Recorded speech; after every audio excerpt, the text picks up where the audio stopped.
আসসালামু আলাইকুম সুপ্রিয় দর্শক শ্রোতা, আপনি এনসিপি করেন, আপনি জামাত করেন, আপনি বিএনপি করেন, আপনি আওয়ামী লীগ করেন, এটা এক পাশে রেখে আমাদের হাসনাত আব্দুল্লাহ যে ভিডিওটা তৈরি করেছিলেন এমপি হওয়ার পরে খেজুর আসে কত টাকা কতগুলো এবং কত টাকা চাল বরাদ্দ আসে, এই যে বিস্তারিত তিনি তথ্য তুলে ধরলেন, এটা কি আপনি আগে জানতেন?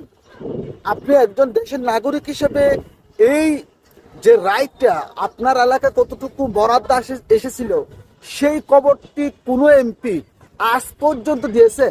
কিন্তু কণিকের পোলারা এই আমাদের হাসনাত আব্দুল্লাহকে নিয়ে সমালোচনায় মত্ত। আসলে এরা কি জানেন, কখনোই বাংলাদেশের বা বাংলাদেশের মানুষের ভালো চায় না। এরা হচ্ছে লেসপেন্সারি, মানে কোনো একটা দলের গোষ্ঠীর পূজা করে, এক কথায় এরা।